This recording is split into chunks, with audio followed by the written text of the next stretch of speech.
Buenas tardes, espero que estén todos bien, de nuevo por acá, con un nuevo trabajo. Hoy, en el día de hoy traemos la gestión del riesgo fitosanitario en el cultivo de duraznos en Boconó, Estado Trujillo, Venezuela. Esto a solicitud de un productor de la zona que presentó algunos problemas fitosanitarios de interés y muy curiosos, y vamos a hablar sobre estas particularidades. ¿Por qué la gestión de riesgos fitosanitarios?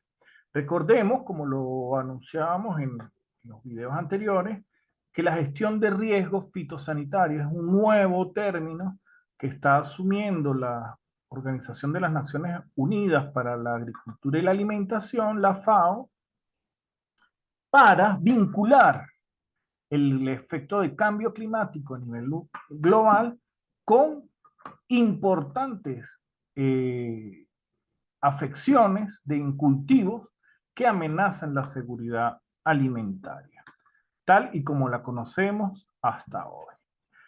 En el día de hoy, pues nos atañe a unas enfermedades presentadas allá en Boconó, Estado Trujillo, que son muy importantes para prestar atención. Hablemos un poco del cultivo del durazno, ¿no? El durazno eh, representa cerca de 300 variedades, Prunus persica, originario de la China, de estas zonas de Asia, y también de Persia.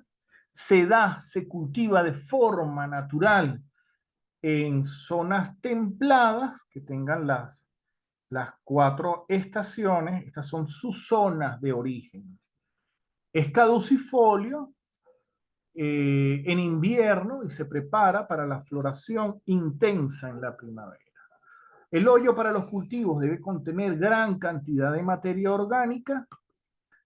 Ellos, este cultivo se realiza en los trópicos, especialmente en Venezuela, con injertos, y esto le permite entrar en producción al año siguiente, ¿no? Y obteniendo dos cosechas cada 16 meses. La descripción del árbol de durazno va en un tamaño de 4 a 10 metros. En lo particular los he visto de 8 metros, unos árboles imponentes, muy bien formados, productivos. El tronco es delgado, la corteza es de color gris con lenticelas, son unas pequeñas protuberancias que permiten el intercambio gaseoso. Las hojas son verde oscuro, alargadas, más anchas en el medio, ligeramente dobladas hacia la nervadura central, con bordes un poco aserrados. Las flores crecen en los tallos y con cauliflora y de tallos cortos y en bordes laterales con dos o tres brotes, ¿verdad? Y también pueden crecer solas. Uno de los principales impulsores del cultivo del durazno es el señor Lucas Gehrig, en el Jarillo, en la colonia Tovar, y tiene 300 variedades que él ha producido, un poco más, un poco menos, pero las más importantes para la economía del durazno en Venezuela es Jarillo Grande, el Gran Jarillo y el Jarillo Ben. Bueno, como lo decíamos, esa es la altura, tiene esas protuberancias y es ligeramente dobladas. Aquí tenemos unos esquemas, los dibujos botánicos que describen este árbol. Existen en el mundo diferentes variedades, muchísimas variedades. Eh, Aquí presentamos una clasificación norteamericana del cultivo del durazno, algunas de sus variedades bandera, algunas, solo algunas. Se han desarrollado muchas para diferentes características climáticas y algunas de las más comunes variedades desarrolladas para Venezuela que se ubican en la colonia Tovar. Y es posible que la variedad que estemos eh, trabajando el día de hoy corresponda a alguna de ellas. Este cultivo llega muy cerca de la época de la colonia y la composición genética se mantiene hasta ahora en algunos cultivares de lo que se denominan los duraznos criollos, que son unos duraznos muy bien adaptados en los Andes venezolanos particularmente, pero de muy poco tamaño, pero ha recibido mejoras.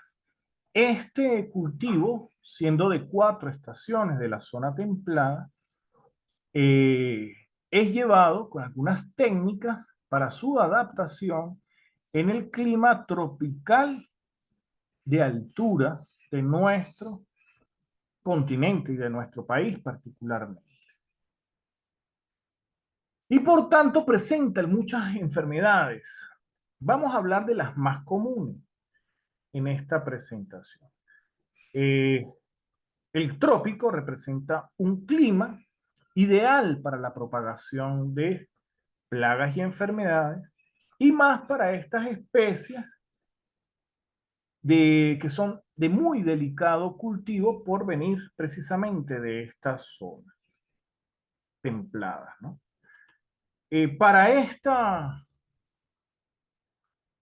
compilación y para el diagnóstico acertado de cualquier eventualidad fitosanitaria, pues se recomiendan aquí algunas de las bibliografías.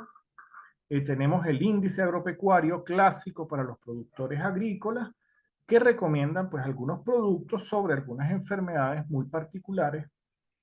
Está también la compilación informativa del durazno, el cultivo del durazno en Venezuela, de la Universidad Lisandro Alvarado. Los libros de fitopatología. Antes de caer en la diversidad de información y el bagaje de información que existe en Internet, por YouTube, etcétera, las condiciones en los Andes venezolanos, en los Andes tropicales venezolanos, pues son muy particulares y debemos considerar. Ahora, ¿cuándo aparece el riesgo fitosanitario? ¿Cuándo es que aparece una enfermedad? Muchos de los agricultores y de los productores, bueno, pero es que aquí no existía, es que se daban muy bien las primeras cosechas y ahora, bueno, existe este triángulo, esta pirámide, ¿verdad? Donde se conjugan, se llama el templo de los 3 factores, se conjugan las condiciones climáticas. Las condiciones climáticas en los Andes venezolanos son de muy alta humedad, ¿verdad? Y con una amplitud térmica muy grande entre el día y la noche. Tenemos días soleados, cálidos, muy templados, pero en las noches puede descender la temperatura 10 grados eh, por debajo de la temperatura diurna, y esto produce un estrés térmico en las plantas y la, en conjunto con la gran humedad es el elemento ideal para el desarrollo de plagas y enfermedades, particularmente hongos, ¿verdad? En cultivos susceptibles como lo es el durazno, ¿verdad? En presencia del patógeno, en presencia de esporas que se acumulan en la maleza, en el suelo, en los abonos. Y bueno, esto da las condiciones ideales para que se conjugue algún problema fitosanitario. Incluso en la entrada y salida del personal, si no existen pediluvios, si no existen medidas fitosanitarias o medidas de buenas prácticas agrícolas que eviten la proliferación de estas enfermedades. Tenemos aquí el Manual de Buenas Prácticas Agrícolas, impulsado por la FAO, ¿verdad? Y una de las herramientas para la lucha de este riesgo fitosanitario es el manejo adecuado, el manejo ideal y la aplicación de lo que se conocen ahora como las buenas prácticas agrícolas, donde se conjugan actividades tan sutiles como el lavado de las herramientas, ¿verdad? El uso de insecticidas biológicos que sean eficientes y se mezcla con el uso adecuado de algunas moléculas de productos agroquímicos. En la situación que tenemos, hemos visto la aparición de el hongo Venturi carpófila, ¿verdad? Es un hongo muy particular porque se presenta o se manifiesta en los frutos, eh, sobre todo en frutos de carozo, ¿verdad? Como el durazno. El hongo infecta la fruta en pequeñas gotitas, como la observamos acá, en pequeños puntos, debido también a la condensación que se produce, sobre todo en las mañanas, el rocío. Allí se desarrolla, ¿verdad? Y va causando una pudrición hasta que alcanza el hueso, la semilla de estos frutos de durazno, ¿no? Es de color marrón en la superficie. Y observamos al fondo la presencia de maleza. Estos frutos se caen, los tumban los pajaritos, las ardillas, y allí se crea un ciclo de vida del hongo. Entonces, debemos asumir algunas medidas que posteriormente las vamos a conversar. Otro de los elementos que se presenta en este cultivo de durazno es el hongo, ¿verdad? Cladosporium, que es un hongo filamentoso perteneciente al filum Ascomycota y que mancha y disminuye la superficie fotosintética efectiva, el follaje del árbol, ¿no? Produciendo unos conidios y al en vez, en la parte inferior de la hoja, están las estructuras que fructifican, ¿sí? Y emiten esporas, gran cantidad de esporas, que se dispersan por todo el follaje. Este follaje se marchita y además el follaje del durazno es caducifolio, caen las hojas y en el piso, en el suelo, se concreta, nuevamente se completa el ciclo de vida de este hongo, ¿no? Estas son fundamentalmente las dos enfermedades que se logran detectar en este cultivo de Boconó en particular. Yo quiero conversar, aprovechar esta oportunidad de ver otras afecciones que tiene el cultivo del durazno en Andes tropicales, ¿verdad? Entonces, quiero mencionarle, ¿no? La presencia del escolítido. El escolítido, los escolítidos que son estos pequeños escarabajos muy minúsculos que producen unas perforaciones en la corteza. Bueno, y ellos sencillamente perforan y están ahí haciendo su ciclo de vida, alimentándose del cámbium vascular, donde la zona donde circulan los nutrientes dentro del árbol, pero que ellos son transmisores de una serie de enfermedades, de hongos y de bacterias, que más adelante vamos a ver que presentan problemas con el marchitamiento regresivo y la muerte regresiva del durazno, denominada también muerte regresiva del durazno, ¿no? Otro de los elementos transmisores son los áfidos.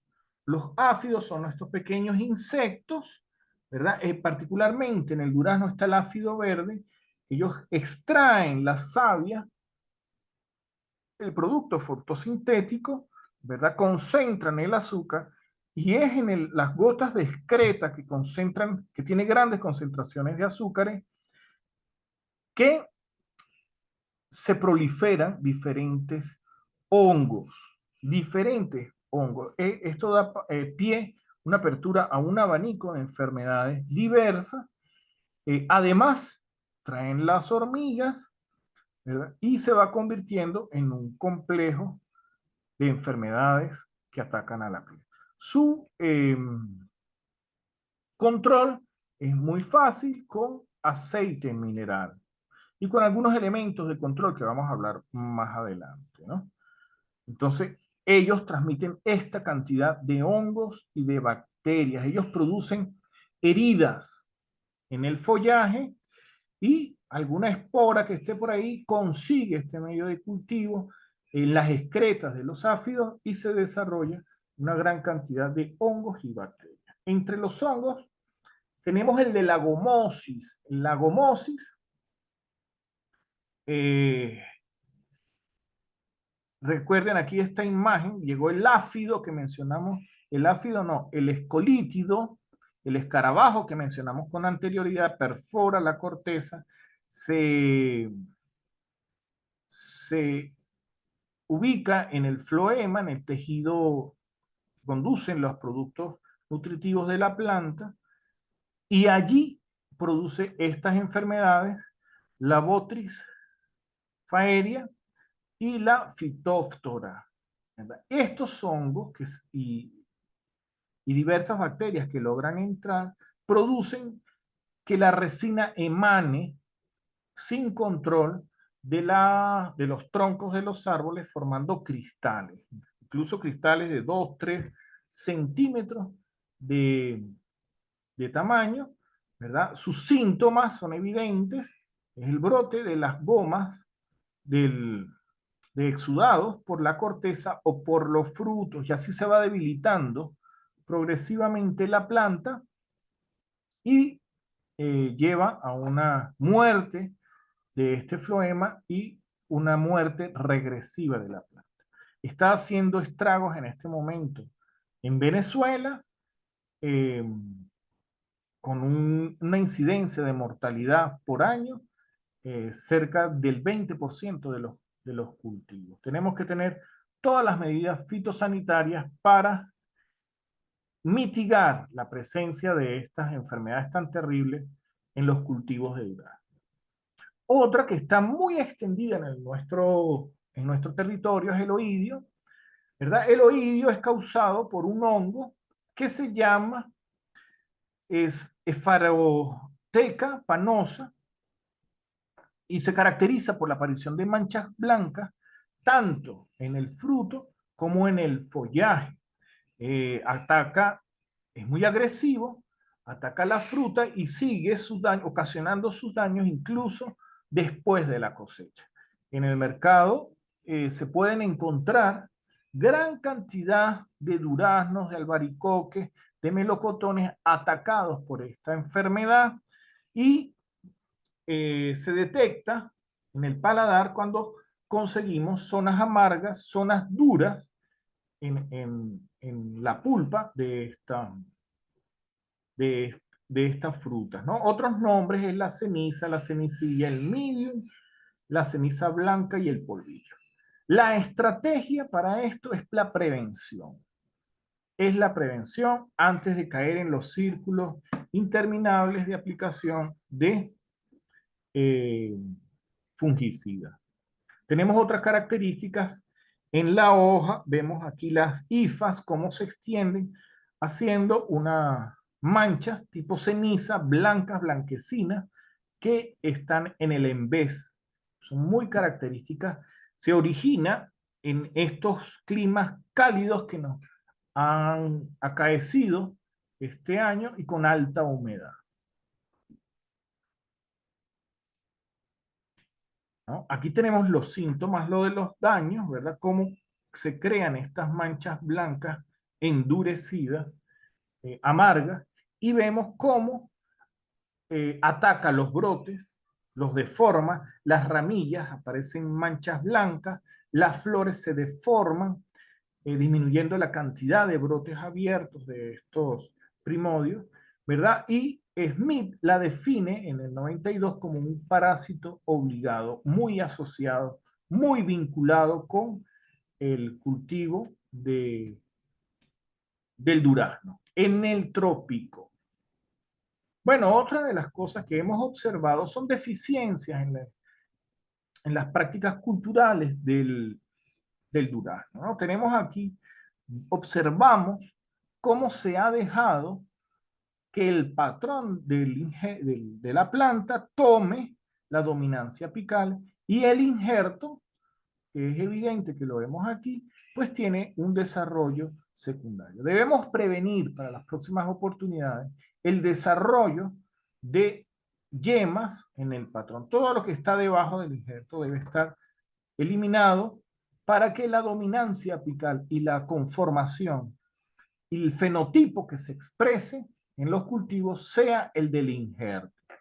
El del injerto se realizó precisamente por poseer características productivas, de paladar, de tamaño, todas las características beneficiosas que busca el productor en sus cultivos. Otra deficiencia es el desgarro de los troncos, ¿verdad? Este desgarro es posible que sea por cosechas muy abundantes, ¿verdad? Que no pueden soportar, no pueden soportar, pero cuando esto ocurre debemos curar, porque esto es una herida que es la puerta de entrada de insectos, de hongos, de bacterias que van a dañar nuestro cultivo. Entonces debemos tener unas buenas prácticas en el momento de que esto ocurra, bien sea por mala praxis en el agobio de los frutos, porque se desgarran las ramas por la cosecha, debemos tener la precaución de curar todas estas heridas. Entonces hablemos un poco de la prevención del riesgo fitosanitario, qué es lo que las estrategias que van a asumir en función de las buenas prácticas agrícolas recomendadas por la FAO para estos casos. Y debemos hacer un énfasis que tenemos que tener un tratamiento preventivo permanente. Aquí está el profesor Otton Holking, fitopatólogo forestal con una gran experiencia que ha contribuido, ¿verdad? Y estamos evaluando este vivero. Entonces estos tratamientos fitosanitarios deben ser permanentes, deben ser constantes en el tiempo y en su frecuencia. Y esta es la manera de prevenir la aparición de estas y enfermedades mucho más complejas que amenacen la actividad productiva del campo, ¿verdad? Y sencillamente tener un plan.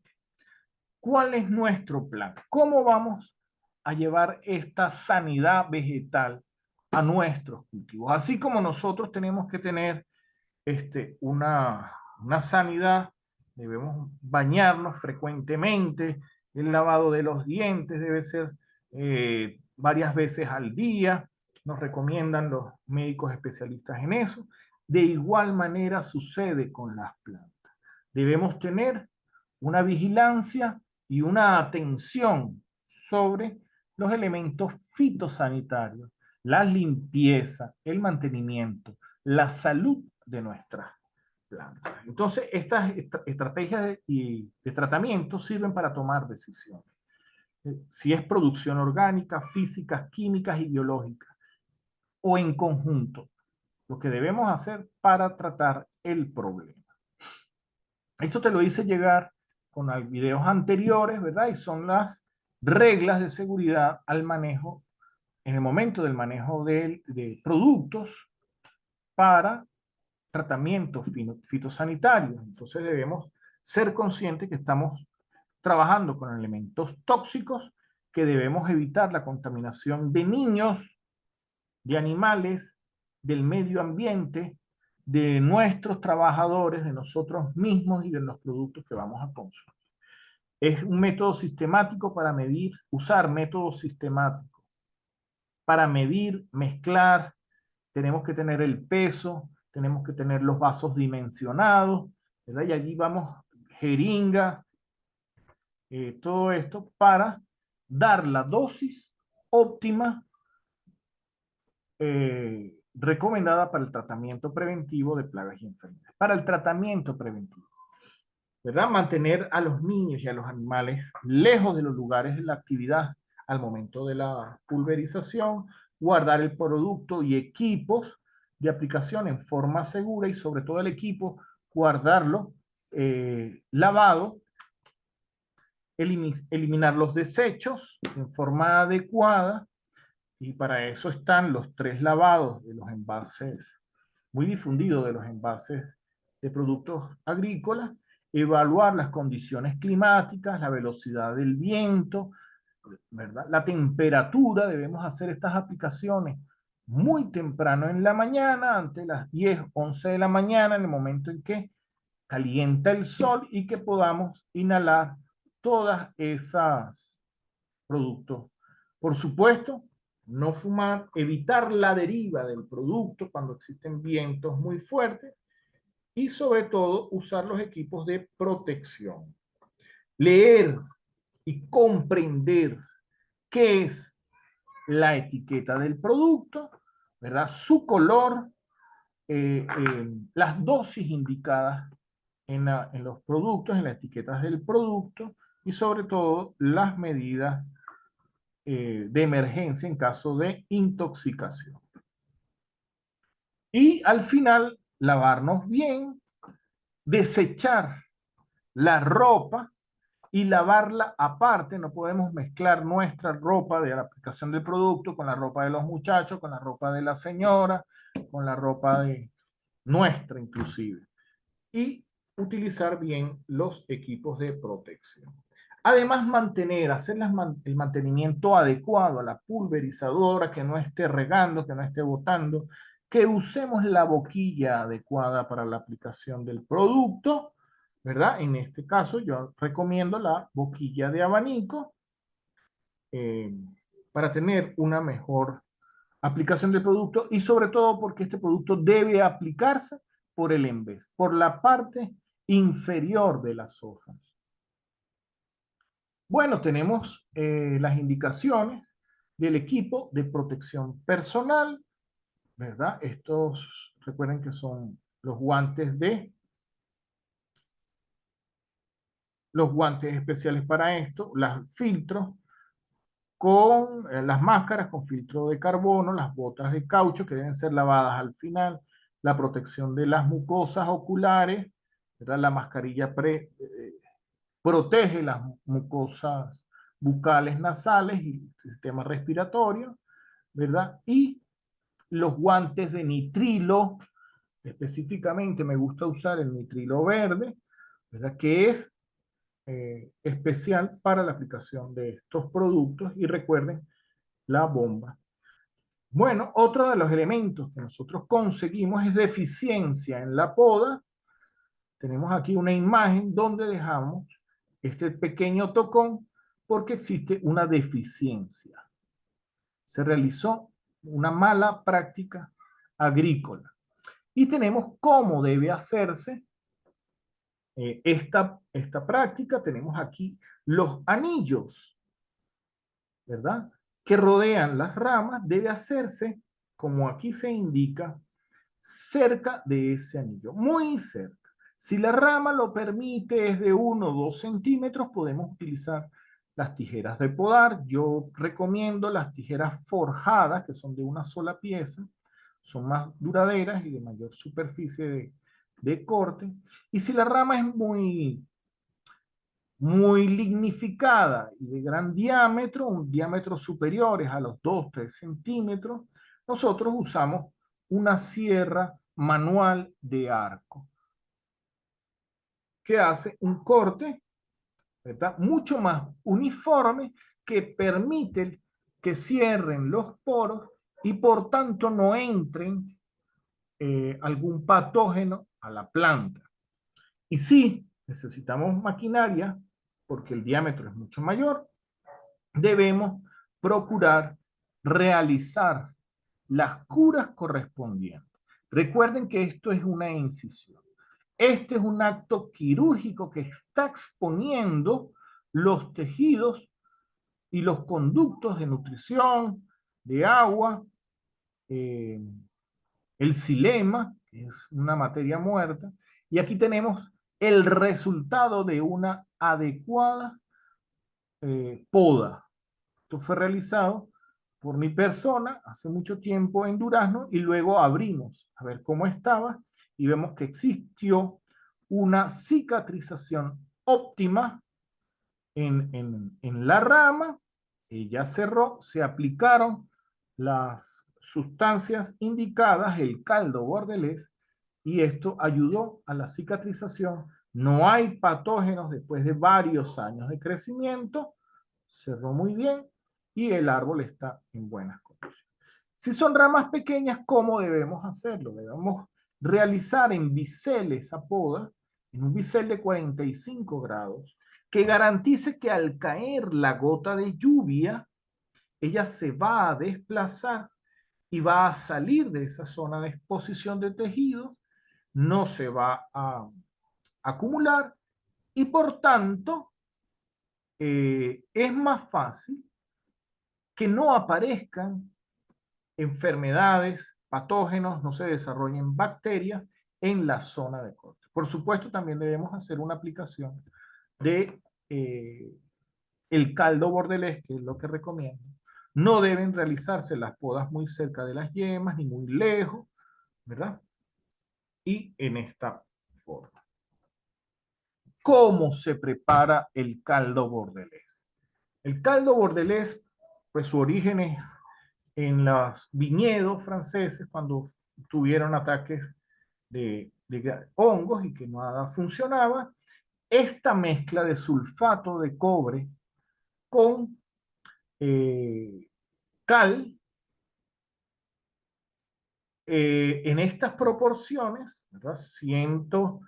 340 gramos de cal con 141 de sulfato de cobre. El sulfato de cobre la podemos encontrar en cualquier tienda de productos agrícolas. Esto es para 20 litros de agua. Y tenemos cómo se prepara. En un balde plástico disolvemos el sulfato de cobre, hacemos una predilución en 5 litros de agua, agitamos. En otro balde de 15 litros disolvemos la cal, la agitamos hasta que esté lo más diluida posible. Luego mezclamos los dos productos en un solo balde, seguimos agitando para que se combinen y se diluyan muy bien y comprobamos la acidez. Uno de los elementos recomendados es utilizar un machete oxidado, introducirlo. Si él sale oxidado, aún más oxidado, debe agregarse un poco más de cal para neutralizar la solución. Esto lo vamos a aplicar 10 litros de este caldo, le echamos 10 o le colocamos 10 litros de agua más, tenemos la bomba y procedemos a asperjarlo una vez que hayamos realizado las podas rutinarias en el cultivo del grano. También podemos aplicarlo con una brocha, ¿verdad? En cada una de las heridas. Sí, tenemos que tener la precaución de preparar el caldo para el uso inmediato. Esto no se guarda, eso se precipita. No utilizar recipientes metálicos porque existen reacciones. No mezclar el caldo con las manos, no meterle las manos. Para eso hay cucharas de palo, palitos de la naturaleza que nos pueden ayudar. No meter cosas metálicas a esa mezcla. No aplicar en la etapa de floración, ¿verdad? Y no hacer aplicaciones a plantas muy pequeñas. Otro de los usos de este caldo bordelés es para este caso, para las heridas, para los desgarres que ocurren en el tronco, podemos curarlo con este tipo de caldo o lo podemos hacer un poco más denso, con menos agua, para preparar una pasta. Y deberíamos cubrir toda esta, la zona inferior, la zona que está en contacto con el suelo, cubrirla con este caldo para evitar la propagación de hongos, de insectos. Esto es una medida fitosanitaria que se debe asumir en la presencia de problemas fitosanitarios. Otra de las recomendaciones para el manejo que deben realizar es mantener las zonas de los duraznos limpias de estas hojas, de las hojas que caen, de la caducifolía y de los restos de la poda. Allí hay hongos, allí hay enfermedades y lo que se va a hacer con esta acumulación que aquí observamos es completar el ciclo de vida de los hongos. ¿Qué se le recomienda? Recoger, estas zonas deben estar completamente limpias, deben estar completamente limpias y recoger los desechos de las podas, recoger los desechos de las hojas, no, y quemarlos fuera del área del cultivo de los duraznos, ¿no? Aquí tenemos un ejemplo del ciclo de vida de los hongos y vemos que mucho del ciclo de vida se realiza en la maleza, en las hojas, etc. Bueno, y aquí está una serie de enfermedades que son ocasionadas por el uso irresponsable del gallinazo, de las excretas de las vacas, de las excretas de los caballos, que eso es muy bueno, que mi abuela lo utilizaba. Esto es un foco de enfermedades demostrado. El uso de las excretas en condiciones crudas, recién puestas, o incluso secas como la del chivo, como el gallinazo, al estar en contacto con el agua, recordemos, las excretas de los chivos, cabras, ovejos son muy secas y al entrar en contacto con el agua de lluvia, con el agua del riego, comienzan los procesos de descomposición. Además tienen una alta carga de nitratos y se desencadena una serie de eh, enfermedades, insectos y esto. Esto se tiene que sustituir por humus que sea garantizado, que esté previamente reposado, por materia orgánica mineralizada, compost mineralizado. Entonces eliminemos estas prácticas, tenemos que compostar esas excretas y luego sí aplicarlas. En la enmienda es necesario, en estos suelos que han sido ya infectados por esas esporas de hongo, realizar la aplicación de cal, particularmente cal rica en magnesio.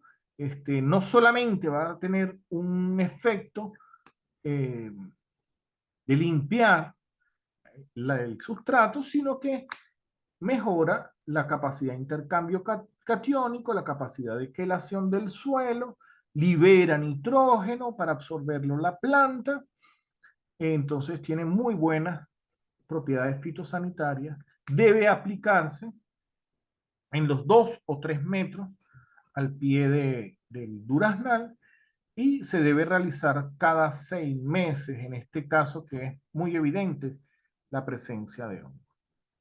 Al superar esa situación fitosanitaria, puede realizarse una vez al año. Es lo más recomendable. Bueno, otro de los productos que yo les recomiendo para el combate de estas enfermedades es el mancozeb, son los dicarbamatos, el manep, el cinep. Aquí están algunos de los productos comerciales. Debe aplicarse cada 15 días en periodo de lluvia y en periodo de sequía un poco, pues podemos aplicarla cada 22 días, teniendo la precaución de hacer una premezcla en 10 litros de agua, utilizar el equipo de protección adecuado, lavar las manos, ducharse, y se va a aplicar 50 gramos a 20 gramos por bomba. Bueno, otro que va a sustituir, que puede ser alternativo al anterior, ¿verdad? Es el carbendazim, es un fungicida sistémico translaminar, combate de buena manera los hongos que he señalado con anterioridad. Puede mezclarse solo 12 cc en cada 20 litros, más otros elementos, ¿no? Estas son las precauciones, debe aplicarse cada 15 días en periodo de lluvia. Y este es un producto que está entrando en el mercado venezolano, el Cupradit, creo que es el más favorable por tener cobre, el 50% de cobre es el más recomendable para el cultivo del durazno. Eh, es muy difícil conseguirlo, pero bueno, es lo más adecuado y se utilizan 12 gramos por bomba. Viene en polvo mojado. Otro de los elementos que yo particularmente te recomiendo es el uso de giberilina para enmendar, para ayudar a la planta a recuperar todos esos tejidos que han sido afectados por ese hongo. Las giberilinas son hormonas vegetales, ¿no? Diseñadas, sintetizadas precisamente para eso. Solo se deben realizar 4 aplicaciones y cerca de 3 gramos por bomba. Te estoy dando la dosis para que tú con tus pesos que le vas a dar a los obreros para que regulen el uso de todos estos eh, productos. Para la presencia de insectos o para la prevención de insectos como los áfidos que señalamos anteriormente y los escolítidos, los escarabajitos, podemos usar la cipermetrina, que es uno de los insecticidas de baja toxicidad. Aquí lo tenemos en etiqueta azul y está en etiqueta amarilla, son los menos tóxicos, los menos riesgos. Puedes usar de 8 a 12 cc por bomba. Es un control efectivo de todos los insectos. Eh, Siempre tienes que tener las precauciones con los niños y con los animales. Tiene un periodo de carencia de 10 días y un periodo de reingreso de 24 horas, ¿verdad? Se realiza una premezcla en 10 litros de agua y luego se completa la bomba, se utiliza el equipo de protección y debe hacerse los lavados de manos y duchas posterior a la aplicación. Los micronutrientes, yo los considero por mi experiencia y la experiencia en frutales muy importantes. Yo creo que determinantes para la buena producción. Bueno, aquí tenemos la ley del mínimo, también llamada la ley de Levy, donde nos expresa la importancia de estos micronutrientes. Y entre ellos tenemos el calcio, el magnesio, el azufre, el boro, que es muy importante en los ciclos de floración y fructificación, el cobre, el hierro, el manganeso, el molibdeno y el zinc. Entre los productos que yo he trabajado y que tienen una gran eficiencia, tenemos el Ground Combi y vas a aplicar 10 gramos por bomba en cada una de las dosis. Bueno, todo esto tiene que llevar algún adherente, algún activador, algún elemento que active iónicamente las sustancias y las moléculas. Están en el mercado una gran cantidad, pero para este caso específico, señora María, tú vas a buscar lo que se conoce como el aceite mineral blanco, que además de tener acciones fitosanitarias, de controlar patógenos y insectos, nos va a ayudar a romper la tensión del agua, de la gota, del producto que se está aplicando, ¿verdad? Y tener un cubrimiento uniforme de toda la lámina foliar y de toda la planta con el producto que estamos aplicando. Bueno, eso lo vamos a aplicar en la semana 1, ¿verdad? En la segunda semana, yo te recomiendo y te voy a dar un cronograma, un calendario para trabajar los próximos 2 meses. Vas a aplicar el tricoderma mezclado con la Beauveria baiciana. El tricoderma son hongos, ¿verdad? Que tienen una acción para combatir otros hongos. Él fortalece el sistema inmune de la planta. Él actúa sobre los principios y sobre las moléculas de ATP de otros hongos y él queda cubriendo la planta sin permitir que los hongos que producen daños nos afecten nuestro cultivo. Y la Beauveria tiene el mismo efecto, pero sobre los insectos. Y este es un control biológico netamente.